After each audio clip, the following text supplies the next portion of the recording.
निस्वार्थ भाव से किया गया प्रत्येक कार्य मनुष्य को मोक्ष के निकट लाता है। जाने किन लोगों को होती है मोक्ष की प्राप्ति। धर्म शास्त्रों की माने तो मनुष्य जीवन का एकमात्र उद्देश्य होना चाहिए मोक्ष की प्राप्ति।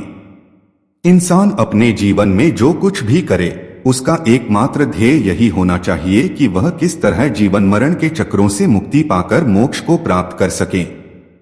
मोक्ष वास्तव में मनुष्य की इच्छाओं से जुड़ा है। मनुष्य को अपनी सभी अनैतिक इच्छाओं को त्याग कर खुद को समाज और दूसरे मनुष्यों की सेवा में लगाकर भी आप मोक्ष की प्राप्ति कर सकते हैं। निस्वार्थ भाव से किया गया प्रत्येक कार्य मनुष्य को मोक्ष के निकट लाता है। जब तक हृदय में तृष्णा वासना है तब तक मोक्ष नहीं मिल सकता।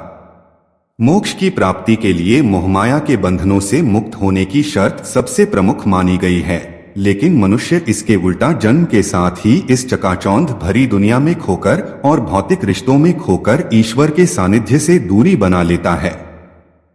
पुराण के अनुसार एक बार राजा भागीरथ ने यमराज से मृत्यु के बाद आत्मा का क्या होता है इससे संबंधित सवाल किया था। उन्हें यह जानकर काफी आश्चर्य हुआ था कि मृत्यु के बाद भी आत्मा को शांति नहीं मिलती, वह जीवन मृत्यु के चक्र में उलझ जाती है। यमराज ने उन्हें बताया था कि अगर कोई व्यक्ति वाकई मोक्ष की कामना करता है तो उसे अपने मनुष्य जीवन में बहुत से कर्म करने और बहुत से कर्म त्यागने पड़ते हैं।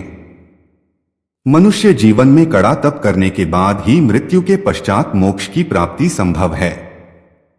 मौत के देवता यमराज और राजा भागीरथ के बीच हुआ ये संवाद बहुत ही खूबसूरती के साथ पुराण में उल्लिखित है। यमराज ने स्पष्ट रूप से यह बताया था कि किस तरह मनुष्य कैसे बार बार जन्म लेने की झंझट से मुक्ति पाकर मोक्ष की प्राप्ति कर सकता है। पुराण के अनुसार कुछ लोग हैं जिनके लिए मोक्ष की प्राप्ति करना सरल है। वे आसानी से अपने बुरे कर्मों से मुक्ति पाकर जन्म मरण के चक्र से बाहर आ सकते हैं। विष्णु पुराण के अनुसार जो व्यक्ति एकादशी के दिन भगवान विष्णु को फूल अर्पित करता है उसके पिछले 10,000 जन्मों के बुरे कर्मों का नाश होता है। जो भक्त भगवान शिव और विष्णु के समक्ष प्रतिदिन दीप प्रज्वलित करता है उसे गंगा स्नान के बराबर पुण्य फल प्राप्त होता है। अपनी सबसे बड़ी चाहत का दान करने या उसे त्याग देने वाला व्यक्ति अवश्य ही मोक्ष को प्राप्त करता है। भगवान विष्णु को तुलसी की पत्तियां अत्यंत प्रिय हैं। जो व्यक्ति भगवान विष्णु के साथ साथ तुलसी की भी पूजा करते हैं उन्हें अवश्य ही मोक्ष की प्राप्ति होती है।